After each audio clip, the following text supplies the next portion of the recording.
Congratulations.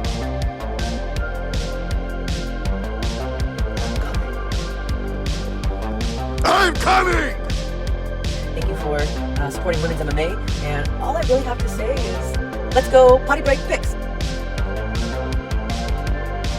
Hey, what's up? Welcome to Potty Break Picks, where we break down the women's MMA fights of every UFC card and then some. This week, we got Max Holloway taking on the Korean Zombie at UFC Fight Night Singapore. And I'm so excited for this card. I think it's a better card than the pay-per-view last week, aside from the main event. That was a great fight. But I think as a whole, this card kind of dwarfs the card from last week. Not a lot of name value to the card, but man, the matchups are great. Really good matchups. What do you got to say, Brian? Well, I mean, what you're saying, like, it's, for me, it was really tough to bet on this one, but you're coming, you said the women's fights and more, but it's a lot more than just that. There's two women's fights, but you've got a lot of homework on this one. And, you know, these are fun fights to watch, but I was having trouble finding money on this one, to be honest. I'm going very heavy on this card, kind of the opposite. You're kind of treading lightly, and I am not. I love this card. I bet on the last Asian card, Spivak versus Lewis, and a lot of these fighters were on that one. Two very famous Asian people, Spivak and Derek Lewis. Well, basically, the way they build these cards, Asian people love two fat ass motherfuckers, and bonus points if they're black. They love watching those fights. So true, dude. So and they like those as the main fight too, and then you just like build the card with Asian people that they can root for. So good. And then they're like, yeah, Derek Lewis, he's fat and black. Like, let's go. They're such good cards. That's how they do it. And yeah, a lot of these fighters, I see a lot of potential in. I can't wait to see them in future fights. But man, we got an early start time at 5 a.m. Eastern time, which I kind of prefer. I get just the way my schedule pans out. I'm actually able to watch all the prelims, so that's gonna be exciting. Anyways, let's kick off with our first fight, which is also the main event for Potty Break Picks. We're gonna use that joke every week. we got Na. Yeah, we love Liang Na, dude. He put me onto her last week. I'm not gonna lie. I'm fair weather fan. I'm only with her when she's winning, and she hasn't been winning. And I didn't know she existed until last week. But I love her. He ended the video last week saying, like, Brian, you're gonna love this girl. Like, this is gonna be one of your favorite fighters, and he was dead right. Liang Na is so much fun to watch. It's one of the first times I've watched tape for Potty Break Picks and like actually had fun watching it, because it's just, she like saw how Korean Zombie fought in like 2014 and was like, I'm gonna do that my whole career, and only that, and not have the cardio for it. So Liang Na is taking on JJ Aldrich. Liang Na is the definition of a kill or be killed fighter. You're gonna hear it everywhere. Every show you watch this week, they're just going to say the same thing. She has about 2.5 minutes of cardio. Sometimes not even that, like 60 seconds. You'll be lucky if you get 60 seconds. Just put it that way. She fights like the person she's fighting owes her money. Like she just kind of like runs at you. Sick. And she has like a little, she's shown glimpses of power. I know you don't agree with me, but because she dropped Carnelossi like 5 seconds into the fight, but you're saying Carnelossi was on like one leg or whatever. She was off balance. Yeah, but would that come? Nah, hey. Na Liang is she has power and she's dangerous early in the fight. In the Carnelossi fight, it was fucking hilarious. She can not get up after round one. She literally couldn't stand up, and her quarter couldn't get into the country because of visa issues. So she had Song Yadong, the UFC bantamweight, King, walk into the cage and drag her to her corner. And yeah, she went out there and just got her shit kicked in. True. And then she fought Gomez Juarez. I actually have money on Gomez Juarez, even though people were betting Liang Na that week. Gomez Juarez is a really good boxer. She's one of the few women in this division who has that KO power. Like, you don't see women in this division rarely ever have finishing ability on the feet. That's starting to change. And, I'm seeing a shift. I think there's a lot more, No, big yeah, hitting people, especially in this strawweight. division specifically too. Mm-hmm. But what about JJ Aldrich? What do you got for JJ Aldrich? What are the reads? Because to me, So my read is she just wins. Like, I think she can win any way she wants to. It's just like, does she have the heart with Na Liang, like, fucking like going out to kill her? I don't know, man. And this is in Asia. She's fighting in front of the home crowd. Like, maybe she might pull a Molly McCann where she only fights good in front of the home crowd. mm-hmm. Well, And yeah. JJ Aldrich's game plan against most people is circle out and then dart in whenever the timing is right. And she's got decent timing. That's one thing that you can say for her. She has pillow hands. You really Yeah, she's don't. not a finisher at all. Yeah, but when she gets into the clinch, though, that's where it changes. I think a lot of her finishes, whenever, like earlier on in her career, came from her getting girls up against the fence and kneeing them, or getting them as they're coming in, initiating a clinch and kneeing them. And then you also saw against Lipsky, her biggest weakness was the knees from the clinch. It's weird. She's one of those fighters where her best attributes are also the things that fucking get her. Liang Na doesn't have that in her game plan from what I've seen from her awesome tape. It's mostly walk forward like a fucking zombie. And JJ Aldrich, if she can grab a hold of her neck and just knee her in the stomach a couple of times, the fight could end right there, or it could just be the beginning of the end. And that's JJ Aldrich's game plan against people who are better than her. I don't see her not using that against someone that it's the obvious, answer to. You want to grab a hold of them, hit him with a couple of elbows like she does from the clinch, and then I wouldn't say go for a takedown, but Liang Na, like, once she's thrown like 1,000 punches, her grappling, dude, it's like, it was crazy. Like, some of her, she gets pushed over out of positions. Like, I've never seen someone just get shoved out of a position. It wasn't, Bro, like, she's just tired, bro. Dude, Like, I know. She's so tired. She can't fight. She's so handsome and tired, dude. Those are the two Yeah. things that describe her. And it's hard to watch at the end, but it's so much fun. I'm so excited to watch this fight, but there's no. I hope they don't cut her if she loses. I pray to God they don't cut her after this fight. So, like, betting wise, it's a hard fight to bet on. If you're gonna take a side, like, who is laying minus 600 on Aldrich? Yeah. Like, who?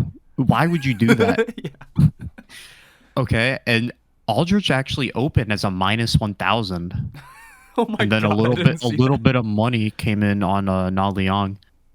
Anyways, so for this fight, I have the under 2.5 at minus 175. I think that number is gonna, like, it was at minus 110. I wish I got that, man. But under 2.5 at minus 175. I think that number is gonna continue to get worse. Yeah.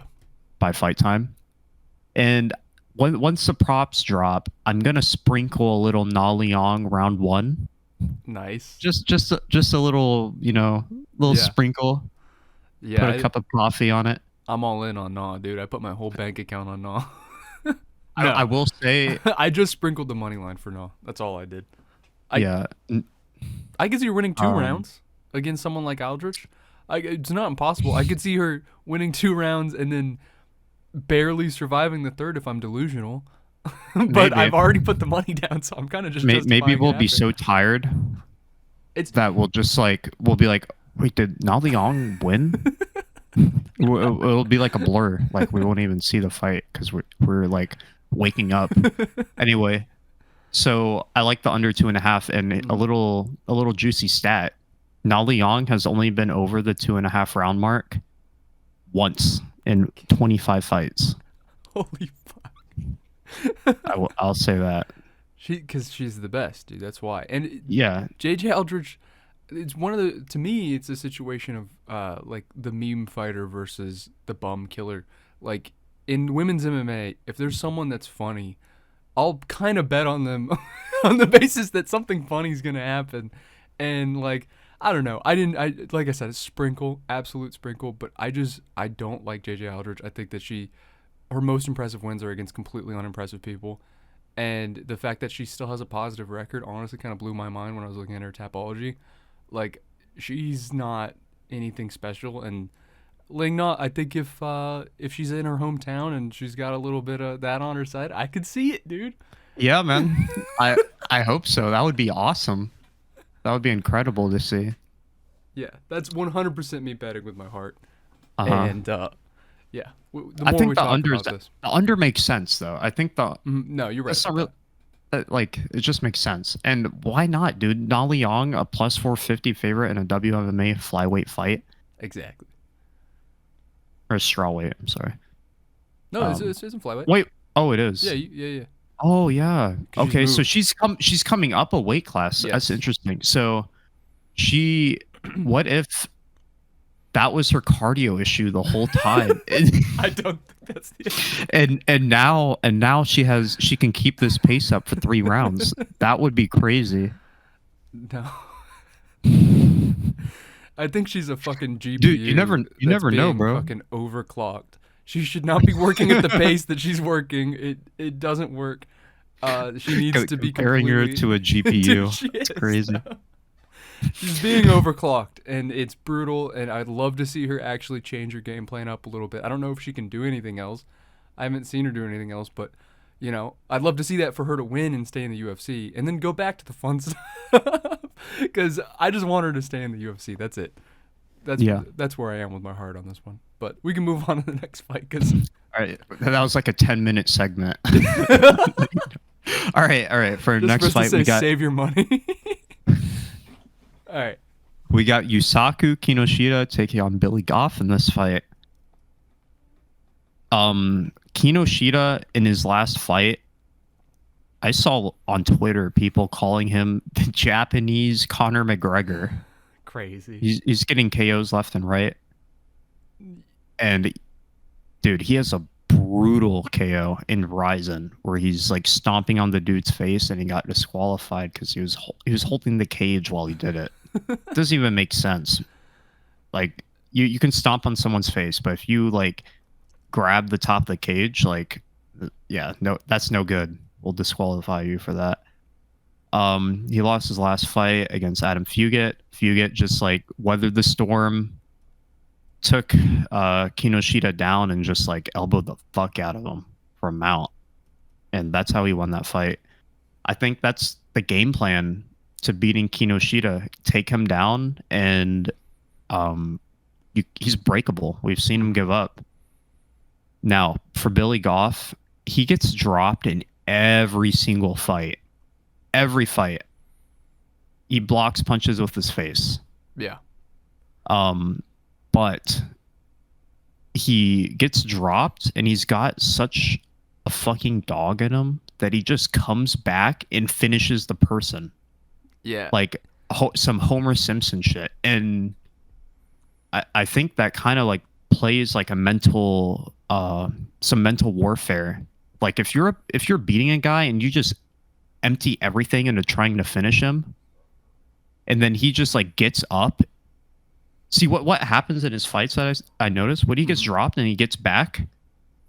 This guy he charges at them. He goes forward. Yeah. He doesn't give them a chance to, take a deep breath after beating this dude's ass. He just gets back in their face. The two Billies, him and Quarantillo, are the same, dude. Same game plan. Mm-hmm. Yeah, and he always fights his way back into the fight and finishes his opponents. Kinoshita has a ton of power on the feet. That's a known fact. Goff is very hittable, so it's very sketchy to be betting on Goff because he's going to get hit with a hard shot. It's just, is his durability gone? Mm-hmm. We don't know. Yeah, I think that there's value there because of his durability. But the thing is that the people he's fighting before were people that were willing to continue to stay in the pocket after hitting him, whereas Kinoshita has a lot of in and out movement and a lot less lateral movement, which I think he's able to catch people when on the shots that he takes that he isn't dropped. He's still taking so many shots for a fight. It is crazy. He blocks with his face, but he's able to return and he's able to stay comfortable because of the fact that the person's still in the pocket when they're hitting him. I think Kinoshita is more of a sniper and is in and out, and I think that could give him a lot more trouble with that kind of style, you know? So if he starts to push Kinoshita more to the fence and he's more of the aggressor, there's less of that. Taking away that more in and out movement, I think, would be the key, which I could see him doing, and that's exactly why I've got him as like a good dog. Yeah, I think he's a solid dog this week. I bet Goff at plus 130. And I think he just breaks the will of Kinoshita at some point in this fight. I think he will get dropped early. And then give me Goff by second round ground and pound. Wow, okay. Yeah, no, I just had him on the money line. But yeah, me too. But that's just how I think the fight's gonna play out. Mm-hmm. Cool. Yeah. So moving on to our next fight, we've got, pull it up because the order is always changing. Kenan Song versus Rolando Bedoya. I understand you don't have anything for this fight, but feel free to chime in if you've got something to say. Mm-hmm. Bedoya has an incredible chin. This guy has never been dropped in a fight, and he fought Chaos Williams, who hit him clean multiple times on his debut. Like, what kind of fucking debut is that, dude? Chaos Williams. This guy's one of the few fighters from Peru. He's really leading the way for the Peruvians into the UFC, trailblazing. And he comes to fight Chaos Williams and loses a very close split decision. And I had a bet on Chaos Williams in that fight. And Chaos disappointed me, dude. Like, Bedoya looked really good against him. And I think he won the fight, to be honest. And I had a bet on Chaos. And it was impressive. He was impressive in a loss. I will say that. Yeah. And now he's coming in at like a minus 300 favorite on most books against Song Kenan. I don't know if I think that price is just a little too high for me.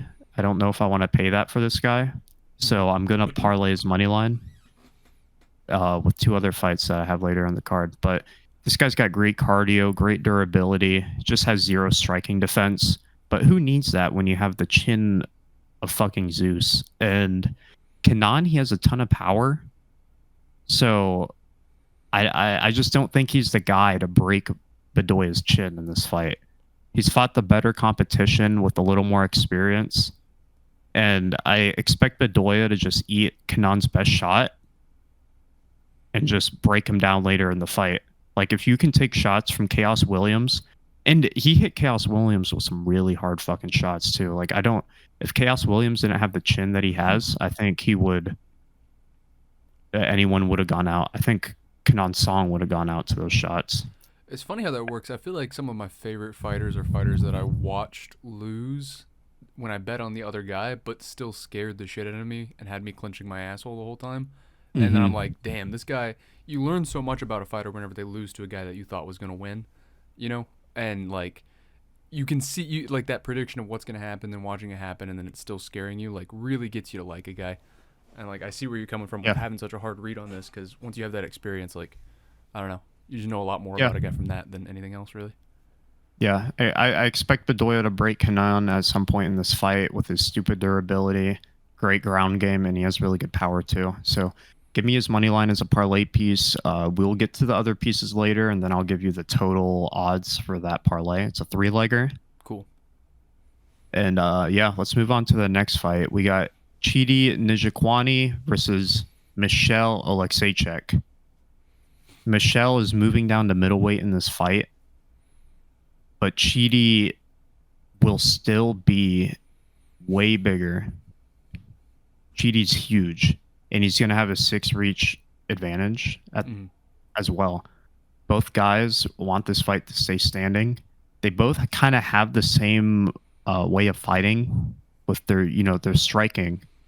But Michelle likes getting in the pocket, which kind of plays into Chidi's game as well in the way they strike. So yeah, they both want it to take place on the feet. That's where I think it's going to take place. I don't think it'll go to the mat. Both guys have been weak when it comes to the ground game. I give Michelle though the slight advantage in this fight, although I do think it's very close because he's got similar striking numbers and striking accuracy to Chidi, but he pulls away when it comes to just the constant pressure and walking forwardness. I think he's got less quit than Chidi and Jaquani does. I think Chidi just breaks first in this fight, and he's shown that he has that quit in him, like in his fight against Albert Duraev. This dude got taken down one time and then just looked broken the rest of the fight. Just looked so discouraged.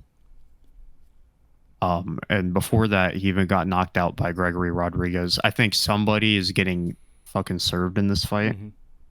And I like Michelle because he's shown that he can fight through adversity, whereas Chidi has shown the opposite. Michelle has also never been dropped, so that's something I can hang my hat on. His only finishes, the only time he gets finished, has come by sub. Mm-hmm. And I think Michelle, he's got a lot shorter of a flight than Chidi does. Chidi coming from the U.S. and Oleksiejczuk from Poland, obviously. So I played Oleksiejczuk's money line, at minus 115. And this is leg number 2 of my 3-leg parlay, the under 2.5 at minus 275. So I got the money line from Bedoya in the last fight with the under 2.5 for this fight. And yep, the third leg will be coming up in a couple fights. But for now, we got Toshiomi Kazama taking on Garrett Armfield. Do you want to start out with this one? Because I just talked for like... No, you did.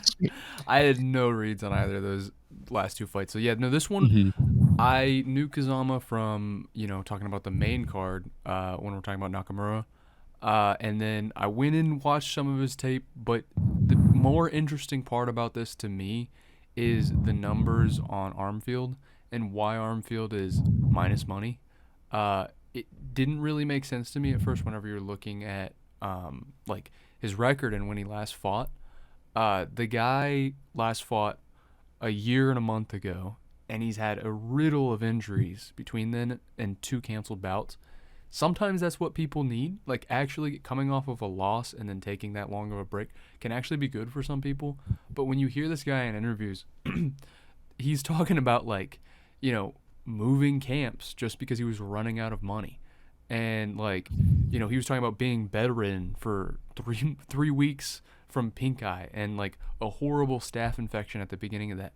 Like, he's a good fighter and he's well-rounded, but it just seems like a string of bad luck. And then to ship him out to the other side of the country or the other side of the world to fight a guy who has something to lose and, like, actually, wants to make a name for himself, wants to be exciting.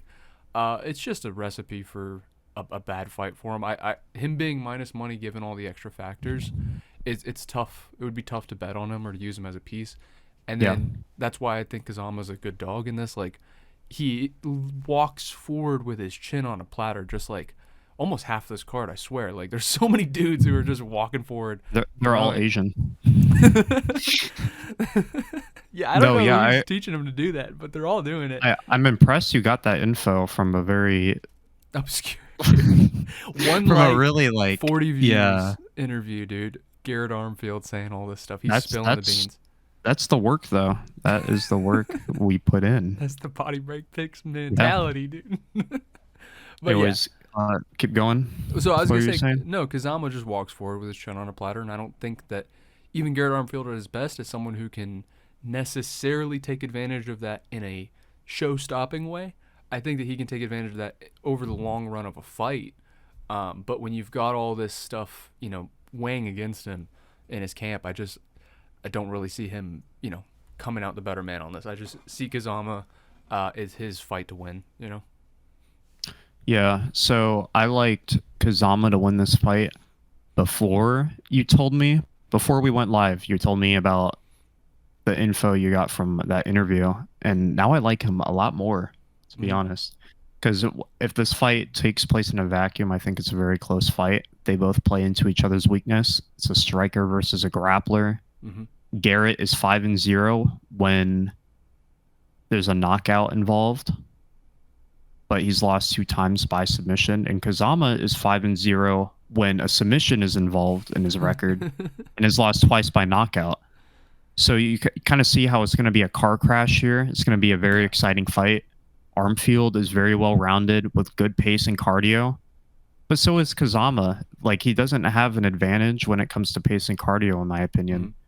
On the regional scene, I watched a couple fights of Armfield's, and he gets taken down and held quite a few times, which is something I don't like.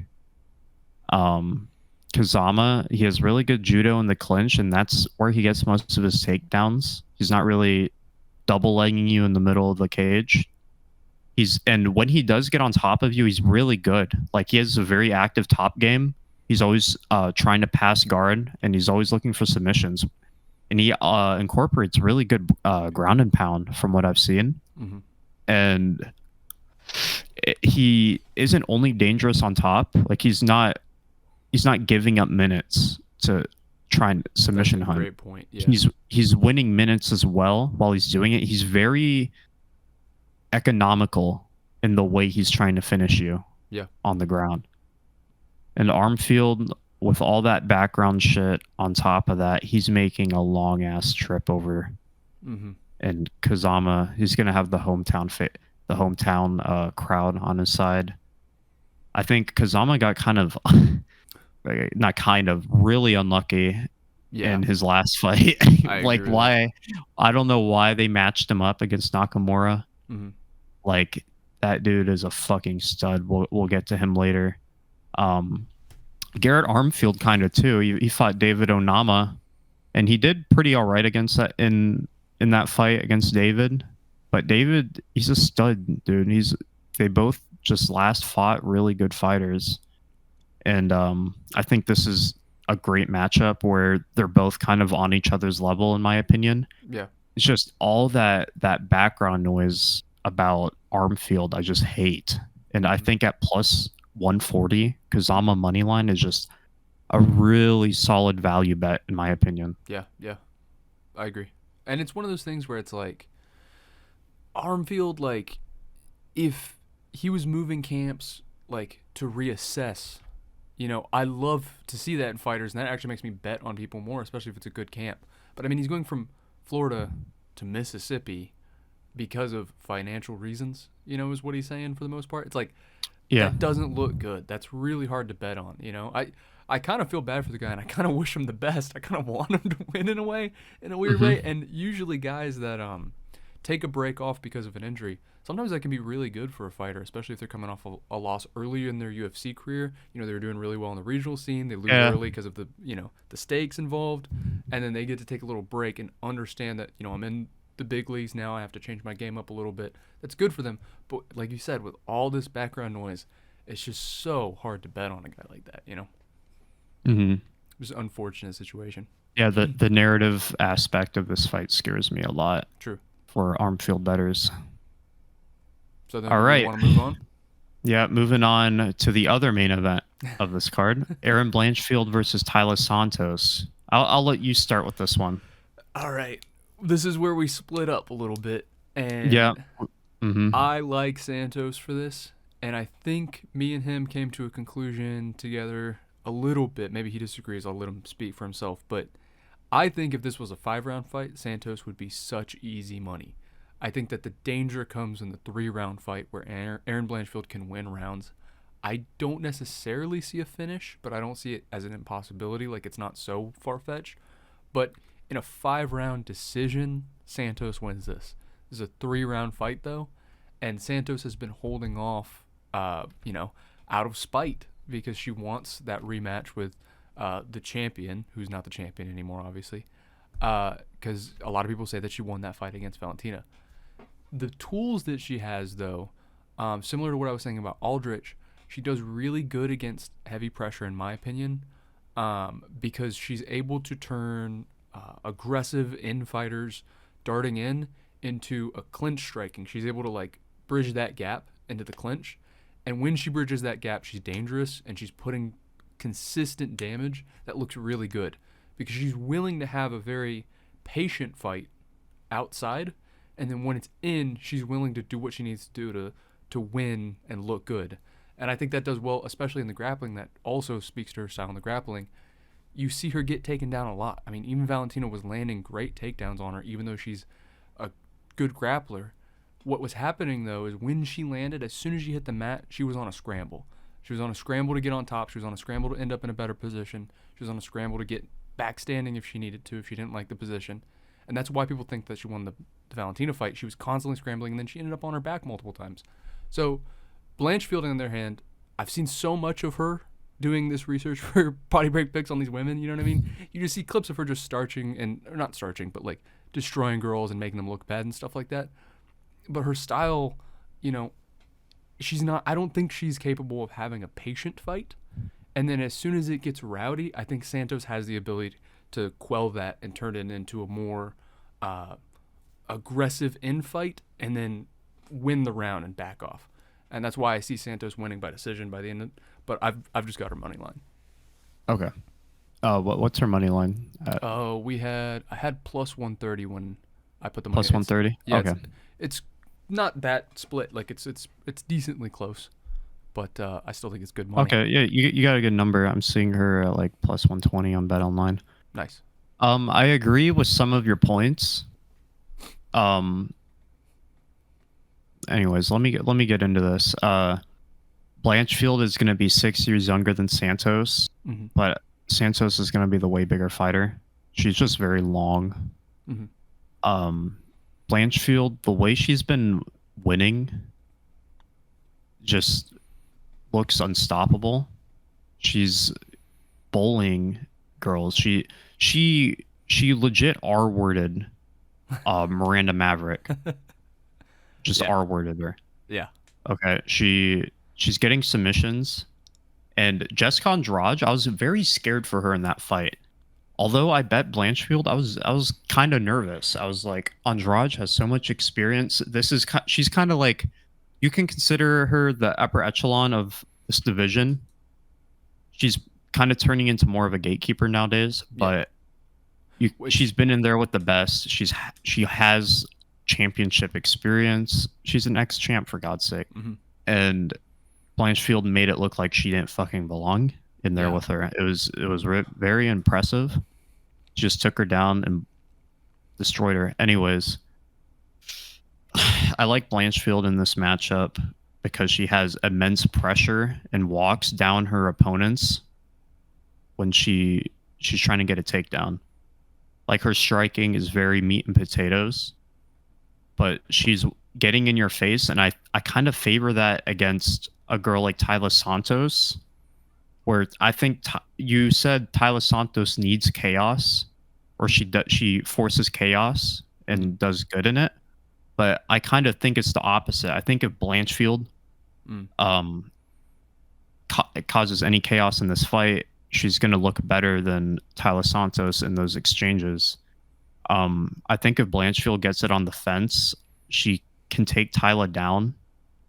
Both these girls, they're so evenly matched, though. This fight's very hard to predict. Yeah. Erin is very good at controlling her opponents and not getting controlled. She has a 97%. 97% of her total control time in her fights, she has been the one winning. So she's very good at holding her opponents down and not letting them get up. And when she has been taken down a couple times, she just pops right back up. But you can say that for Tyler Santos as well. Yeah, they're so evenly matched. Tyler is 15 out of 17 on takedowns, which is something you like to see if you're on the Tyler side. She can definitely get a takedown in this fight. But to me, this fight just comes down to who can get that top position / takedown first. because I don't think the girl getting taken down in this fight is going to be the one getting back up. I don't think she's going to be able to get up Interesting. because they're both just so good on top with top pressure. I think they're both so good at holding girls down that whoever gets put on their back first is going to be losing. And I took Blanchfield because it's just trajectories of careers when you look at this. Blanchfield is just making a run to the title right now. Yeah. She's finished the last 3 of her fights in very impressive fashion. And she's never looked flat in any of her performances, which I like. She's never too big for the moment. The moment is never too big for her, is what I mean to say. And she's just icy. She has the ice in her veins to take main event 5-rounders against Jessica Andrade and not freak out. Mm-hmm. Which you can't say that for a lot of girls. No, that's true. I fuck with Blanchfield a lot. Like, I really do like her, and I think that in her career, I think that this is gonna be a moment where I think that it's just gonna be one of those things where it's like she was this close to the title, but Santos. I think that's this part of the story. You know what I mean? That's how I look at it, and it's because, like, you can also make the same argument because you've seen this so many times with title challengers. They feel like they're screwed out of something, and then they're stubborn to stay at the top and not take anything but the title fight. That's what Santos did for a year, and that's a little concerning on the Santos side. A year out. Like, Blanchfield has been fighting right. That is concerning. Every 5 months. I will agree with that. Like, that begrudging, idling at the top just because you got fucked over, and she did get fucked over. She's the people's champ, Santos. No. and you can't really say that Blanchfield doesn't have main event experience like Santos does, because she fought Andrade obviously in her last fight as the main event, and they're just evenly matched stylistically. But when you look at it from not a stylistic perspective in the way they fight, you look at it career wise and who has the momentum going into this fight. It's Erin Blanchfield. All the hype is behind her. Yeah. She lives for the moments. She doesn't get stage fright, and that's why I like her. I took her money line at -135, and dude, I don't know. I just see her winning. I don't know. I'm very strong on that. Yeah. On that take. But, my take is mostly that Santos, she just has this incredible talent from what I've seen of the tape of making exchanges like that don't look good for her when they start, look good for her by the end of them. And like, I think stylistically someone who steps in with a 1-2 and that's it, like over and over, you lose that edge on someone who's looking for the end of the exchange rather than the beginning, like Andrade. Andrade is looking for one big counter shot, and that's why that was so effective. On top of the fact that Andrade has fucking T-Rex arms. Like, that shit was like crazy.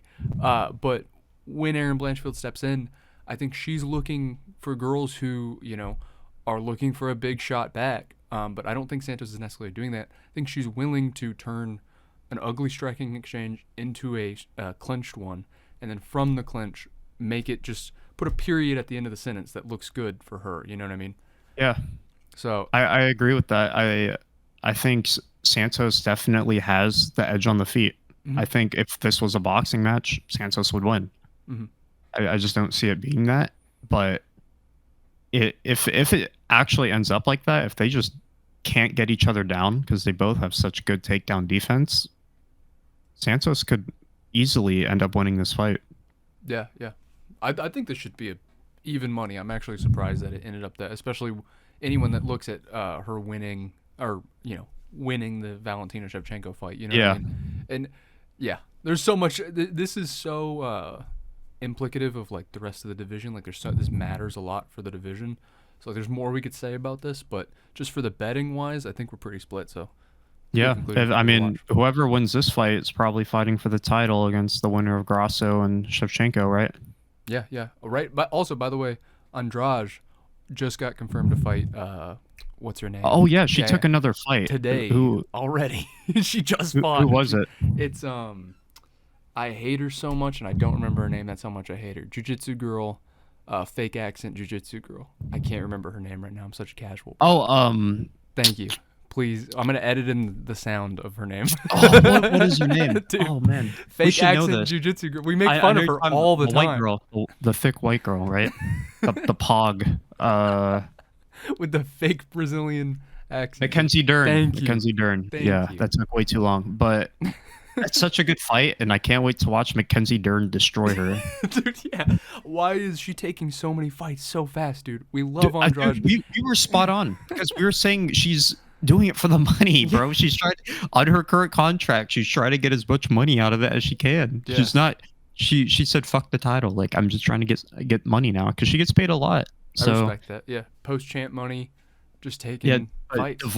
divorced Mackenzie Dern is a different animal. Divorced Mackenzie Dern. When she fights, she has striking when she fights angry, bro. Like against Hill, she beat Hill on the feet. She switched to Perillo, right? That was the big thing, right? She switched camps. I don't think. No, that's not the big the thing. The divorce big is the thing is key. she got divorced. That's Anyways. so funny. All right, the next Rinya fight. Rinya Nakamura versus Fernie Garcia. What do you have to say about this one? I think I'm gonna repeat something. We said this earlier on the prelims, but like we're just gonna say something that everyone else is saying. I think the answer to beating Fernie Garcia is leg kicks. Everyone sees it. You watch the tape. It's crazy how much he folds against leg kicks. And like, but Nakamura doesn't have that. So it's so frustrating to see someone who has such a big weakness face someone who doesn't really have that in their game. Nakamura goes for big kicks, like head kicks every once in a while. He breaks up paces. He breaks up the tempo with them. But mainly his bread and butter is stepping in and striking. And I think that plays into Fernie Garcia, who's still going to get starched even though it plays into his game. Nakamura beats Fernie Garcia on the feet, even without using the one thing that's literally the guy's fucking kryptonite. It's crazy how bad. Mm-hmm. And you go back and watch the Contender Series fight. I think this is a funny little tidbit. The one win that Garcia has in the UFC technically was in that Contender Series fight.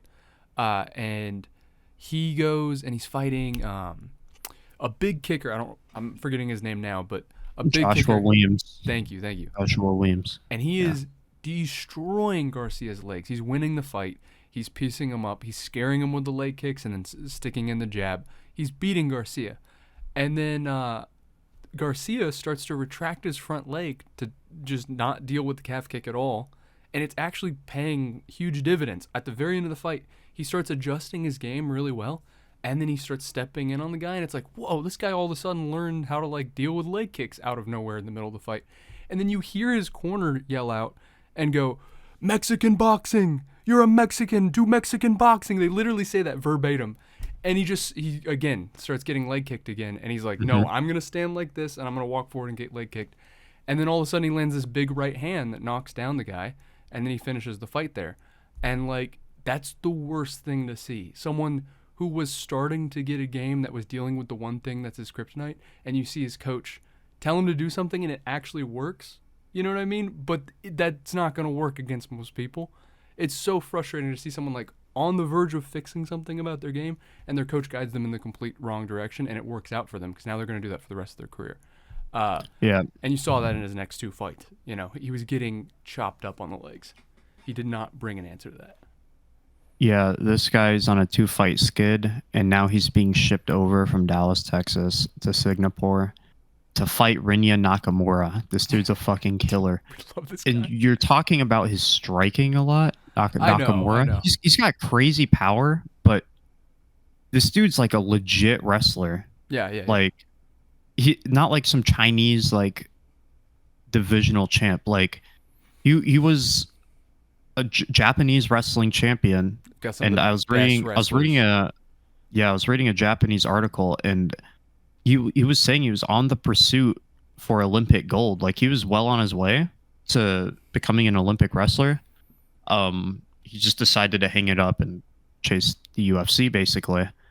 And he just happens to have crazy power on the feet. So that kind of stands out a lot more.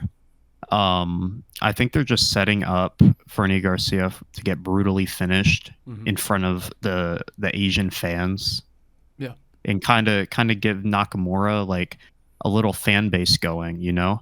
Yeah. And yeah, he's basically Brady high stand. Fernie Garcia's his last opponent, but like on fucking steroids and with a lot more punching power. Yeah.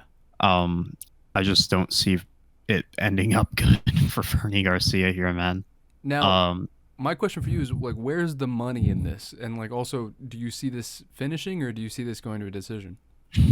I see it finishing 100%. This, I mean, a minus 700 favorite. Like, you kind of have to finish if you're getting priced at that point. Yeah. And this is the other parlay piece. I got the under 2.5 rounds for this fight. So I got the under 2.5 for Rinya Nakamura. I got the under 2.5 for Oleksiejczuk versus Nijikwani. And the Bedoya money line versus Song Kanan. Those three come out to plus 150. I'm going to play half a unit on it. Cool. I just don't really see how any of them don't hit. And like, I just don't. I mean, the props haven't dropped yet, so I don't know what Nakamura round 1 is. Probably something fucking ridiculous. You're definitely not getting plus money actually on that. Yeah. So you can even play like the props, but minus 290, why not? Throw that in a parlay. Yeah. It's really hard. It's really hard to bet on this one. But good fight. It's going to be fun to watch him beat the shit out of this guy. Yeah. For sure. All right, now move on to a really weird fight. It's the weirdest fight. Really weird. There's no point for this fight to be taking place. Ryan Spann versus Anthony Smith 2, the second rendition of this fight. Dude, there's not much Anthony Smith is clearly on the end of his fucking career. Like, he's on his way out. He's already got one foot out the door with his desk job for the UFC. And he's going into the second fight. This is not the same Spann that he last fought. I think when Spann knocked out Dominic Reyes so sad. a couple fights ago, still makes me cry, dude. He hopped on the mic and was like, "This is the only fight I've like trained for."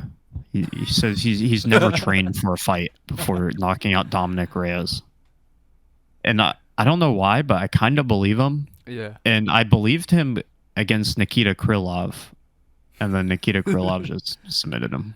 Yeah. And that's the ground game's kind of his weakness.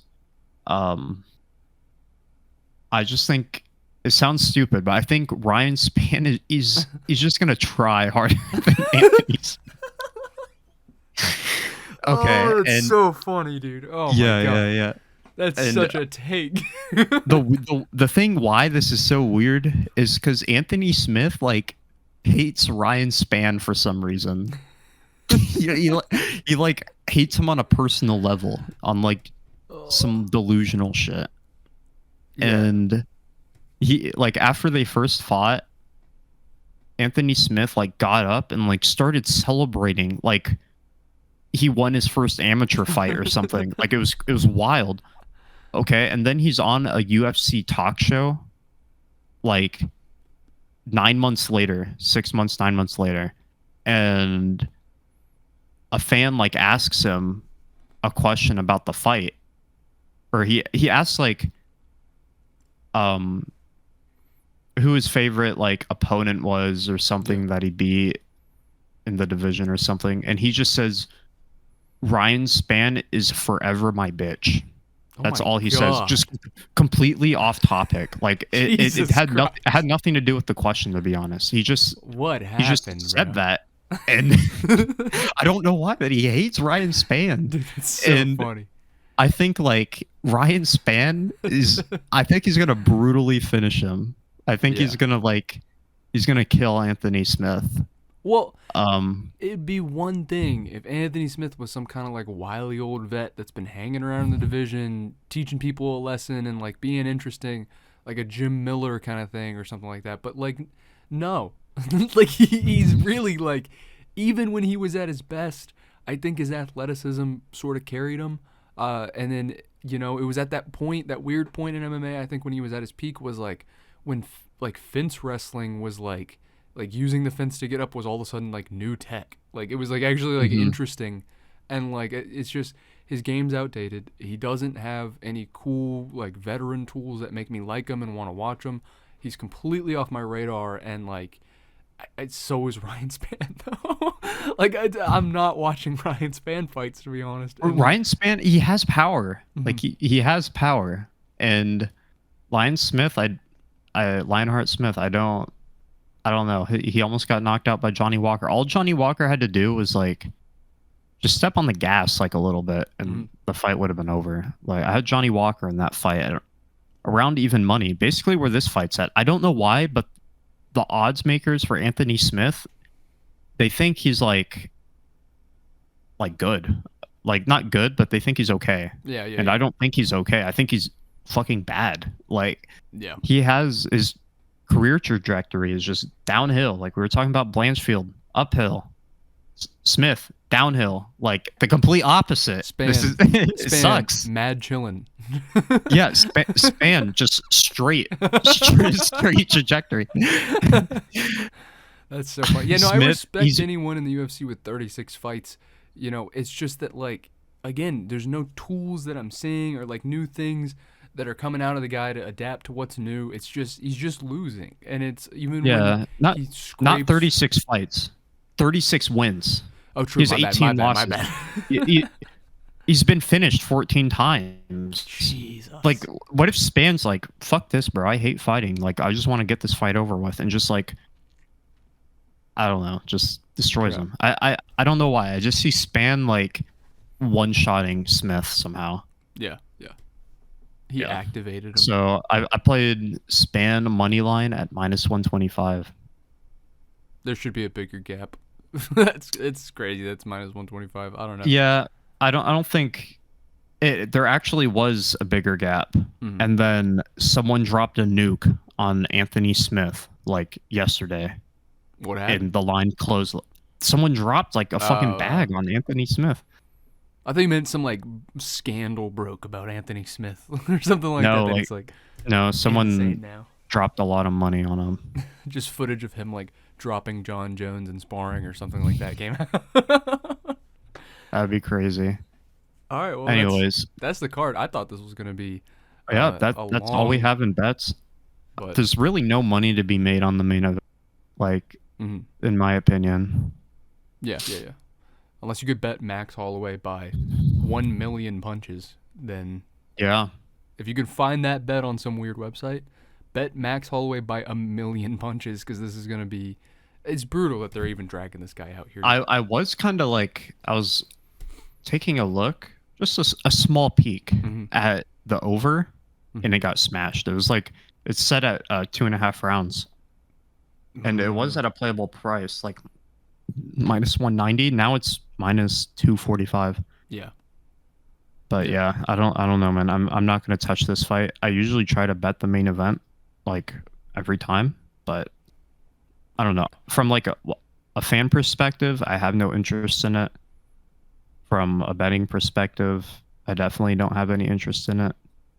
Yeah, Korean Zombie's last fight, we walked out of the bar as it was happening because it was just sad. Like Volkanovski, it was bad. And then it's not like Max Holloway is a step down from Volkanovski. Even though he doesn't have the record to prove it, I think that he's exactly equal with Volkanovski. I think that's one of the two most equal #1 contender and champion, people to ever exist in a division. And it's just going to be the same result. I mean, they're obviously different fighters, but it's going to be sad to watch. I think that there's going to be a lot of just fun to watch Asian dudes walking forward but that one's not going to be one of them. That's going to be the least fun to watch. It's going to be very sad and depressing to watch. Yeah, I can't wait for this card, dude. I'm so hyped. I'm gonna be up at 4:30 in the morning, tired as fuck, and then Liang Na is just gonna slap me in the face and wake me up. I'm gonna be cheering in my living room, waking up the whole house. Yeah. next week, let's talk about next week real quick. True. Okay. We've got 3 women's fights. Let's go. The first 2 are like, they're pretty bad, to be honest. What are we talking about? We're potty break picks. we'll make money off of them, but that doesn't mean they're going to be good fights. And then for the co-main event, it's in Paris. Manon Fiorot versus Rose Namajunas as the co-main event. I'm pretty excited for that. Yeah. It's not going to be a decent. It's going to be an alright card. Yeah, no, that's a decent fight to top it off. I don't think, I don't know, I've never liked Fiora. Like, I've watched her fights before, and it's just nothing that crazy to me. Maybe I'm missing something, and whenever I go to study the tape, I'll see something I never did. And, like, I also used to be a huge Rose fan, like, #1 Rose fan. You still are. Yeah, it's in there somewhere, dude. But, like, yeah, I don't know. Next week's gonna be really interesting, and we might have some interesting TikTok content coming out as well. Oh yeah, we'll be pumping out on our social medias. We will link that in the description. And yeah, we'll see you guys next week for Potty Break Picks episode 7. Let's go. Yep. See you guys. See ya.